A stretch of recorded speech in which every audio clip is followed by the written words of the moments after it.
The hit of celery salt, the heat of the sport pepper, the tangy, juicy, crunchy mix of pickled tomatoes, onions, mustard, and relish, and the oh so satisfying snap of the hot dog wrapped in a poppy seed bun.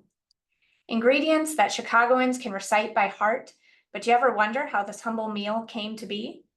Like so many American icons, this is a story of immigrants and their children, especially one innovative son.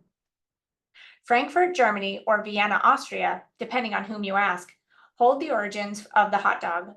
These days in the US, Franks and weenies can be used interchangeably, but for many years the terms referenced exactly where the hot dogs came from. The practice of emulsifying meat, curing it with spices, encasing and smoking it traces back hundreds of years to those regions. Immigrants brought their own recipes for hot dogs to the United States. They also brought another kind of dog, the dachshund. Some say immigrants had already been calling hot dogs dachshund sausages when they arrived. Knowing these sausages were served red hot, it's not hard to connect the dots, leading us to the term.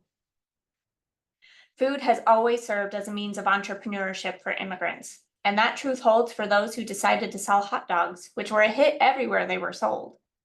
In the Midwest, two immigrants from Austria and Hungary cooked up something special for the turn of the 20th century. Samuel Ledaney and Emil Reichel opened a hot dog stand at the Chicago World's Fair in 1893. With the Union stockyards not far away, Ledaney and Reichel easily accessed the beef they needed to stuff their sausages. Their product sold so well that by the end of the fair, they decided to open a permanent establishment with their own factory in the rear at 1215 South Halsted. Thus, the Vienna Sausage Manufacturing Company was founded in the Maxwell Street neighborhood of Chicago. Also called the Ellis Island of the Midwest, Maxwell Street offered a market where people of many ethnicities gathered to exchange food and wares. The demand for Vienna sausage hot dog rose, and the market soon overflowed with hot dog hawkers who added different kinds of toppings to entice the diverse crowd. The German and Austrian populations primarily served mustard with their dogs, but eventually added a pickle spear to make it more of a meal. Supposedly, we can thank Irish immigrants for adding relish, and Greek and Italian vendors for adding onions and tomatoes. Mexican vendors were likely the first who introduced the sport pepper.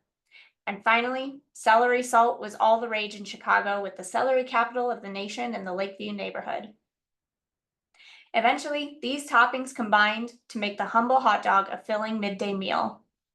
The popularity radiated to hot dog stands outside of Maxwell Street, especially as everyone searched for cheap filling eats during the Great Depression. By 1950, hot dog stands across the city were served dragged through the garden, and you never had to go far to get one. But that wasn't the case in the outlying Chicago area. City transplants who moved to the suburbs had few options to get their hot dog fix. The next chapter in the Chicago Dog's history begins in 1963, when one man dared to meet this need in the suburb of Villa Park. That man was Dick Portillo. With his life savings of $1,100 and a lot of manual labor, the dog house was constructed on a 6-foot by 12-foot trailer with no running water.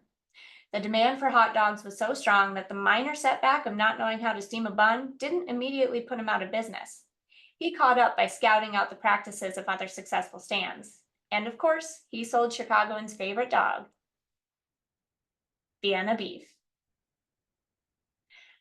By 1967, Dick had opened his second location nearby and renamed it Portillo's. He expanded his menu, and by the 1970s, sales were doubling each year.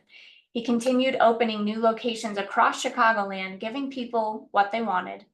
And by 1983, he had 7 locations and his first drive-through. In 1994, Mr. Portillo opened his first location in the city in a high-traffic area in downtown Chicago, which spread the gospel of the Chicago-style hot dog to tourists visiting from all over. Soon, Portillo's became synonymous with Chicago, and he followed that demand to where his biggest fans live.